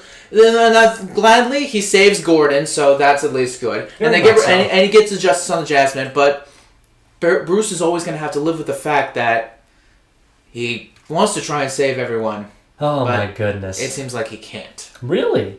Oh my goodness! Well, sometimes it just happens. It happens. Sometimes he does fail because heroes can fail. Yep. And when they fail, it really gets awful. Exactly. When you when Batman falls down, it really hits him hard because he always wants to just keep all of his loved ones safe, no matter what. Keep himself emotionally closed off from everything possible. it like really does show he is a man. He's not just a Batman, he's a man, right, first and foremost. And of course, nothing really shows that more than at the end of the episode when the Jazzman does come to kill Gordon to finish everything off. Batman was there for this. Just because he might fail in the future doesn't mean he shouldn't stop trying. That's you can't fair. let a fear of failure keep you from your destiny. No. And Bruce Wayne's destiny is to protect not only 8-year-old boys, but everybody, everywhere, from a stranger in the night with a gun. Absolutely. So how would you rate I Am the Night? I would, because I've talked about a lot of great stuff. This series has a lot of knockout episodes, ranging from great to masterful to really bad. But basically, this episode was definitely one of the most memorable ones. And it may not be on the top of everybody's list, and it's certainly not on the top of mine, but I would highly recommend it to any new fan of Batman. I'd happily give I Am the Night, episode 49 of Batman the Animated Series, a B+ ranking. Yeah, honestly, this episode was really interesting. Like, the fact, it's another one of those episodes that delves into Batman's, psyche and all of that. And the fact that it delivers a message that even though he's bearing this burden, he has to do it no matter what the risk is. So with that alone, I have to give I Am the Night around an 8.5 out of 10. Really? Yeah. Oh my goodness. Because I just learned something amazing about an episode that I had no idea about, and we'll talk about it once we get there. We only have 3 more episodes left, my friends.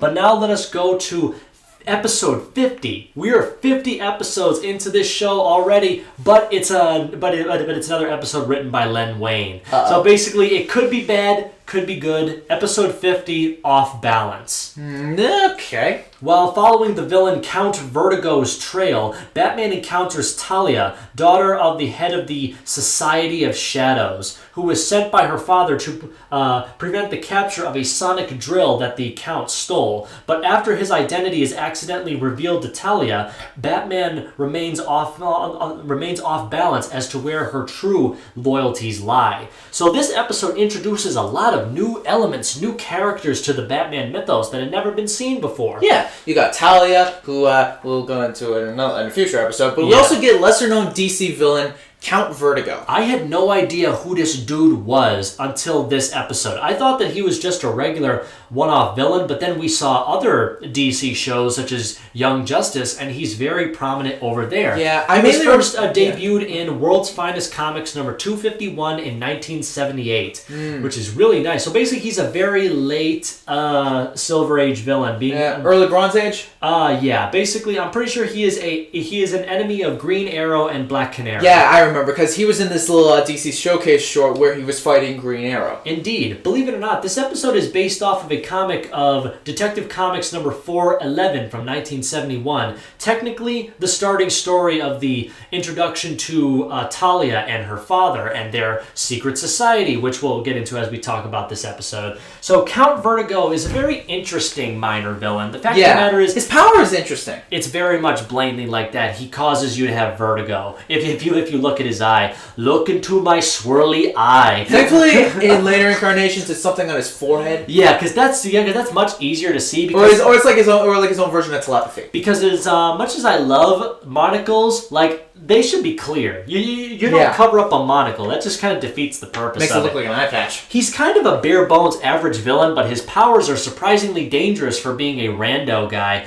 Like, that's the fact of the matter is, like, he is the guy who has one of the most screen time in this episode. But he's not the main villain. We will get to that later. Yeah, but the effects of his eye on Batman and the police shows everything flipping upside down. The world is unpeeling back. Like, what's going on? It's like peeling back an orange or an onion. It really just feels like, oh no, I should have had like more than one drink. You didn't have a drink. Well, I should have.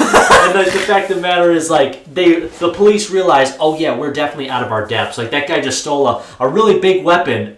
We got pea shooters. Batman, can you do it for us? Sure. Yeah. But the weapon he stole, a sonic drill. Who uses a sonic drill? Comic villains. Fair enough. But then, of course, we have to talk about Batman interrogating himself to get the information, hanging one of the society members off of the Lady of Gotham. I'm thinking to myself, I love it when Batman hangs people from things. Yeah, because he will drop you from a building if you do not cooperate. But that's the thing, though. I really doubt that Batman will ever drop anybody. Like, I mean, he'll drop them, but they'll be hanged by a cable. Yeah, it was like, thanks. It's just like the fact just watching them freak out. Yeah, and like all that. So basically, Batman travels to Count Vertigo's castle to get the sonic drill back, but he encounters a very voluptuously seductive woman in tight black leather. Not Catwoman. I was gonna say somebody else. I looked at Chris's face as soon as I said this. Like, okay, can I help it if Batman's female villains have big asses? Then all the asses look the same. They do not.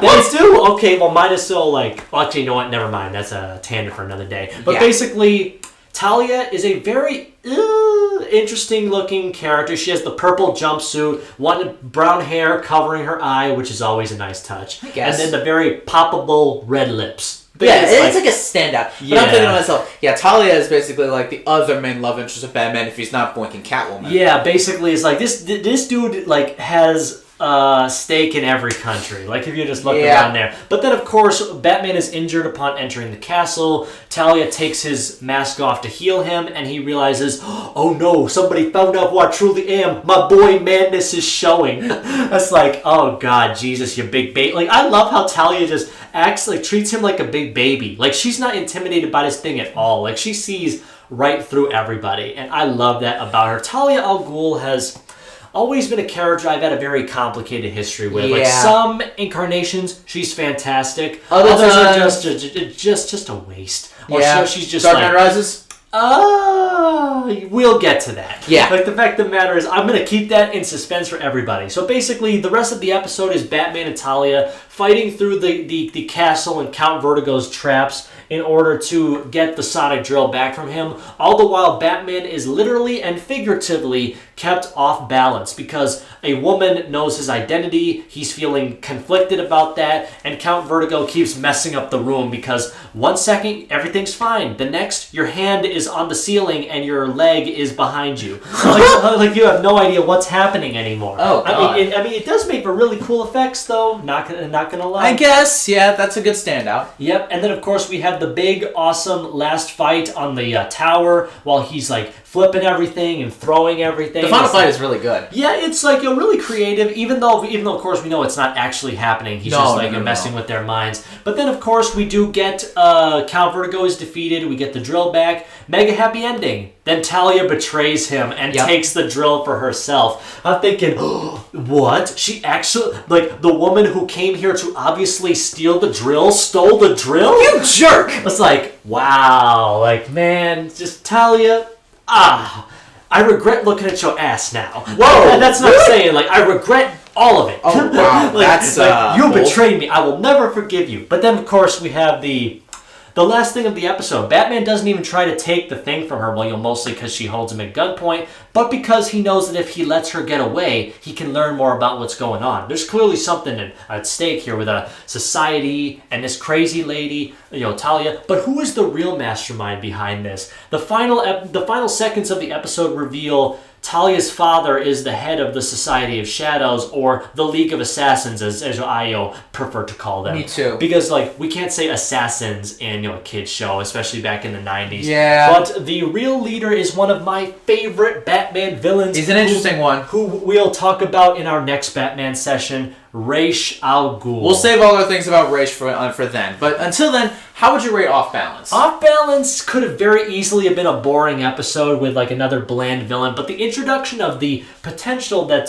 Talia and the other people of the Society of Shadows leaves really much a big impact on you. Like the animation with Count Vertigo's effects, the dialogue between Bruce and Talia, Bruce and the police, Bruce wanting extra hard to find out what's going on, and the gut puncher ending that just kept coming back with more punch lines. It's like, oh, this episode was not fantastic, but Lord knows it was still very enjoyable. Oh, yeah, absolutely. Yep. So personally, I think I would give Off a Balance as a beginning of the Ra's al Ghul arc for Batman the Animated Series a very solid letter B ranking. A B, really? Yes. Yeah, I'm think a little less on this. Like, Count Vertigo is an alright DC villain. Alright, yeah. But this whole episode, I just found it a little... Boring? Not boring, just... Average? Yeah. Oh, not the worst thing in the world. It's better than a couple episodes, but I still wouldn't go back to it on occasion. But you wanted more from Talia's first appearance. I guess, yeah. I'll be nice and give this episode around a 7.5. 7.5? Okay, that's fair. I respect your opinion.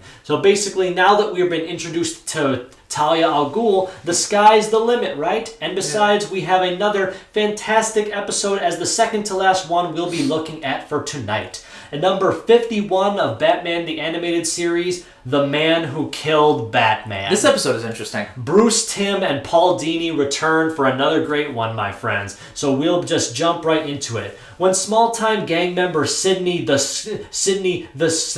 Squid Debris seemingly kills Batman by accident, he gets involved with gangs all over Gotham, as well as the Joker and Rupert Thorne. We haven't seen him in a really long time. Yeah. None of whom believe his story that everything that is happening is by pretentious circumstances. Like, the fact of the matter is, like, they don't believe him. How can someone so small and inconsistent kill Batman? Like, that's like, yeah, that's how the story opens up. Sidney goes to Rupert Thorne for protection because every mobster in the city wants to kill him.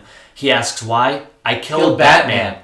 Oh, I must listen in on this. How did that happen? And basically, he tells the whole story. Some guys set him up to be a member of a gang of a really big heist, but really, he's only fodder for the cops. Batman comes to thwart the robbery. Sidney, by amazing circumstances, managed to flub things up so bad for Batman, he falls off the roof and seemingly burns to death. And I'm just thinking to myself, everybody who saw what happened says, that the squid just killed Batman. And it's like, they find his cowl among the wreckage. I'm thinking, oh, wow, this dude actually did it. He actually got away with it. Who would have thought? And I'm just thinking how this is fantastic. But, of course, when Batman is not in the picture, the Joker has to get upset. Oh, my God. That comes a little bit later in the story. But one thing I always appreciate about Paul Dini's writing, he's fantastic at writing good guys, fantastic at writing bad guys. One thing that comic book writers really struggle with at times is writing ordinary people. Yeah. And the fact of the matter is, Paul Dini does a great job of writing Sidney. He's just a little nothing. Yeah, he's squirmy. He squishes between the cracks. He's nothing significant at all. And somehow, by the most amazing of circumstances, he's the most important criminal in the city now. He's murdered the Batman. He's living large. But then they realize, if I killed the man who killed Batman, then I'll be the toughest criminal in Gotham. And then they all start going after him. It's like, yeah, let's teach him a lesson, boys. And then he starts running for his life and then gets thrown in jail, thank God. But then all of a sudden, his bail is paid. And it's a fantastically legged woman in a red and black suit with a blonde hair and red lipstick, blue eyes. Who could this be with a really interesting Jersey accent?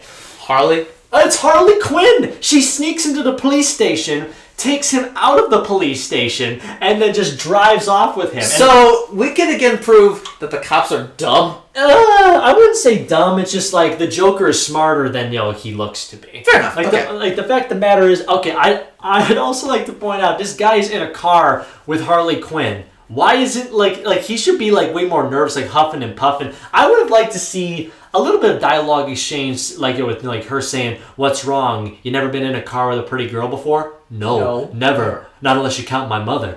And I'm just thinking, I would have loved, but I know this is a kid's show, so we can't do that. Yeah, can't go that far. I would have loved to have written this scene a bit differently for a PG-13 audience. But of course, leads to possibly, definitely not Joker's best appearance with Mark Hamill, but definitely in the top 5. Oh, yeah, absolutely. Without a single shadow of a doubt. Joker holds a funeral for Batman with nothing but his cowl in a casket. Yeah. And he sends the casket off to melt. Yeah, he throws it into the acid where he began. But of course, first, he doesn't believe Sidney. He goes off and forms a robbery. He breaks into a jewelry store. Batman doesn't come, and Joker says to put the jewels back. And I'm sure everyone was thinking, what? And and of course we do kind of get the beginning of what would be later become the founding concrete of Harley and Joker's relationship when she thinks he's kidding about putting the jewels back. He says he's not, loudly, yells in her face, and throws her face to the floor. Yeah. And I'm thinking it's yeah, okay, maybe we shouldn't point this out yet. This is clearly bad guys. We'll probably never talk about this again on the podcast. No, probably not. We totally will. And then it But then of course, anyway. he throws her to the ground, they put the stuff back, and it's one of the best lines of all time.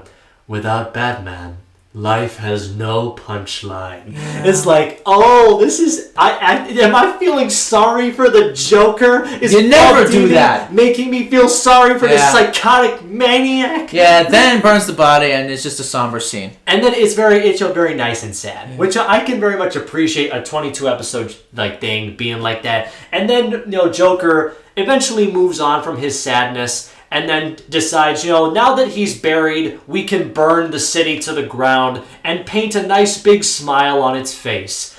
Just after we take that man there, shove him in that box there, and roll it into that big vat of acid there. And it's that's when you realize, oh God, he's going to kill him. Wow, this will be interesting. Oh my God, it never gets old. But even before that, he's yelling in Sidney's face. Someone who got lucky took Batman out and is someone who's not worthy to lick the dirt off my slacks. But I digress. This man is fantastic. It's the Joker. I keep thinking if I ever see Mark Hamill again, I know I'll be the 2 billionth person to ask him to do Joker, but I would love him to do this speech from the man who killed Batman. Make sure you write it. Yeah, I just write it down, give it to him, and just have him speak it while I record it. But then, of course, that's exactly what happens. His goons throw him into another casket. Well, actually, though, it might be the same casket as with Batman's cowl. Then they start doing a harmonica, sad thing, as he's screaming for his life. I think that is, it's morbid. This guy's about to be burned alive in acid, and we're laughing. It takes a next level ingenuity to make that happen. Yeah. And especially... No, it just really shows, even though Joker and Harley are the definition of a toxic relationship, it really is nice when they have their good moments. You really put the fun in Funeral. Thank you, cute. It's evil, but I love it. Yeah. And then, of course, by some miracle, somebody pulls Sidney out from the acid before he's melted. And guess what? And then he runs to Rupert Thorne, asks to get out of town. What a surprise! Rupert didn't believe any of it. I find it amazingly great. Paul Dini has written a story so good, no one would ever believe it. Yep. And of course, thankfully, right as Thorne's about to kill Sidney, Batman swoops in, save him, but still arrests him. But he is now known infamously in the cells as the man who got the closest to killing Batman. Close enough. Which I think is great. Yeah, if I had to rate this episode on my own, I best have to give it it's high. It's honestly one of my favorite episodes. Fantastic. Not top 10 worthy, but really close.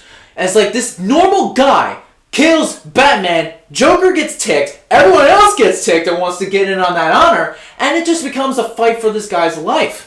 So at best, I have to give this episode, The Man Who Killed Batman, a 9 out of 10. Oh my God, yes. It's really, honest to God, deserving of such praise. This episode shows Paul Dini at his absolute best. Not almost got him best, but definitely part of his absolute best. Oh, yeah. If I'd have to definitely say so, my friends. This episode shows things from a very interesting character's perspective. Sidney is a funny character. And I never really knew...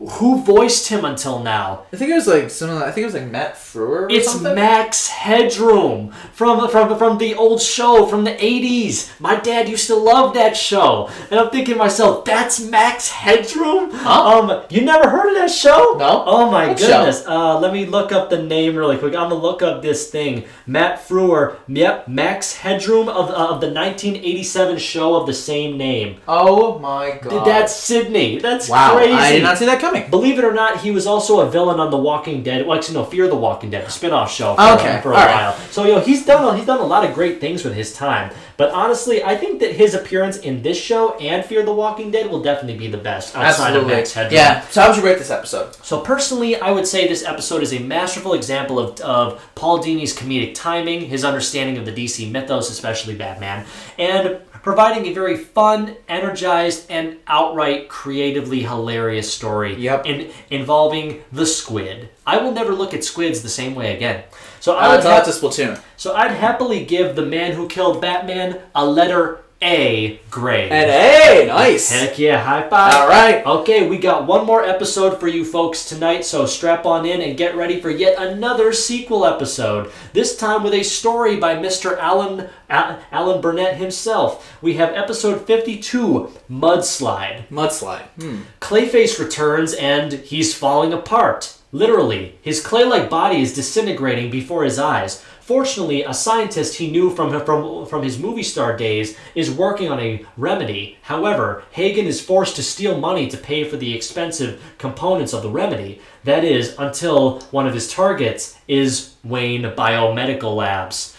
So basically, Clayface has returned. Matt Hagen is back since we last saw him in the Feet of Clay two-parter, but he's dying. His clay body is starting to disintegrate and fall apart. How's that possible, though? I can only understand, like, if you saw him in Feet of Clay, did he look like he was stable at all? Well, no. Exactly. And I figured that it was only a matter of time before the human part of him was completely eaten away, and there'd be nothing left to save him. So basically, that's the major plot of the episode. Clayface is stealing money to pay for a cure for himself. He's asking a scientist who had a massive crush on him in one of his movies to put him back together into a nice, like, cool, smooth, hardened body. Kind of like a naked Ken doll. What? Like, that's really... I thought that's what he looks like. Like, he looks like a naked Ken doll with no hair. My God. That's what he really looked like to me. It was actually really cool to see more of Hagen's backstory, honestly, because even though he's not my favorite Clayface, like, it was very nice to be able to see a bit more side of him that showed that he was sane. He was a professional once, before all this madness happened. It showed that good people live good lives. Good people just make... Like, it just shows that either good people make bad decisions or bad things happen to good people. Yeah, makes sense. So basically, the episode goes as Batman tries to find out why Clayface is stealing the money. He finds the doctor lady that's helping him.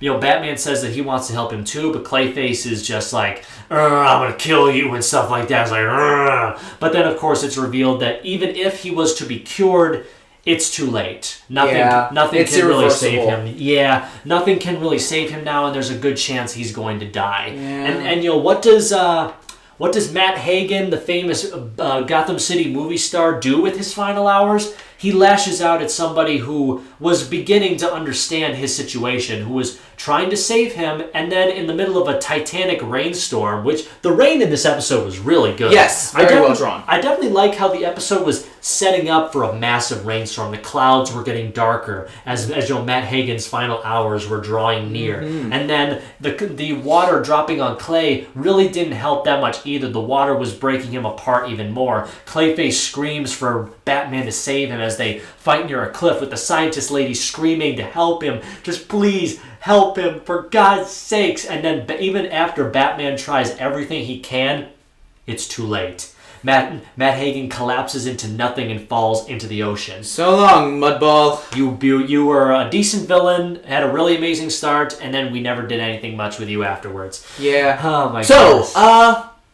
That's basically the story, right? So this episode, not a good follow-up to Feet of Clay. You didn't like it very much? I mean, I'm not saying that. I found it good, but it just wasn't as good as Feet of Clay. I found this episode alright, kind of showed another after effect on like all of Matt's like craziness with the whole clay mixture and the unstable material and all that, but exactly. I feel like it would have been a little bit better if this scientist maybe they dated instead of just a crush. Well, I mean, I really don't think that because I do believe it. But other than that, though, I mean, having Clayface die this way of a guy who's seemingly immortal, it's kind of interesting, I guess. Yeah. You know what though? I really did like this episode. Now, if not in like the most bare, like the bare bone of ways, there were just little things here and there that made me appreciate it more. I would say it's not as good as Feet of Clay, but it's close. It is. It's close. Say it's close. It is close. But basically, it shows that once again, Batman is fighting a guy who is not a bad person. Bad things just happen to them. Like, the fact of the matter is, Matt Hagen is a truly tragic figure in the Batman animated series universe, showing as someone who just wanted to live the glamorous life as a movie star, who got into a bad accident, got thrown a few bad hands, and now just wanted to make an effort to go back into a life of seeming normalcy. And who knows? Maybe he would have married the doctor lady. She was completely devoted to him. I thought they had some cute scenes together. Who knows? But then, of course, sometimes we know that even when we start to help those who are in need, they are just too far gone to help. I guess so. And Matt Hagen was too far gone both physically and mentally. Yeah. So at best, with all that, I have to rate this episode, Mudslide, an 8 out of 10. An 8 out of 10? Man, I thought this was a great time. Like, the fact of the matter is, if it had been Clayface's last episode in all the DC animated shows of the 90s and early 2000s, I would definitely say that it had a great ending. So I'd have to say farewell to Matt Hagen, possibly for now, possibly we'll see him again later. But we'll definitely talk about Clayface again. But for like this episode in particular, Mudslide, seeing the traumatic ending to Clayface, a big fight, a really good animation, decent story, decent dialogue. Everything just fit well together, just enough for me to give it a solid grade. I'd honestly give Mudslide a B+. A B+, not bad. Yes, I would definitely give it the thumbs up. Not too much of a thumbs up though, but definitely the thumbs up. Like a nubs up. Yeah, it's like, you earned this. Be happy about that. Yeah. So, but that'll do it, ladies and gentlemen. We went through a good amount of episodes today, didn't we? Indeed, we got through 13 more. We are 52 episodes down out of 190. Wait, actually not 190. Whoa! 109, which basically means we're now 48% through the series. We will officially cross over into the second half of Batman the Animated Series during our next television discussion in 2 weeks, but stay tuned, my friends, and comic book and television and movie lovers of all ages. Next week is another movie talk from us. We'll be discussing the second film of the Marvel Cinematic Universe, 2008's The Incredible Hulk starring Edward Norton. This should be interesting, but we'll have a lot of things to say about that, folks, and I'm pretty sure you will too, so stick around for that, and I can't wait to see you all. Shall we give them the closing? Oh yeah, this has been Behind the Screens. Until then, I'm Chris. I'm Mike. We'll see you next time. Bye-bye, my friends.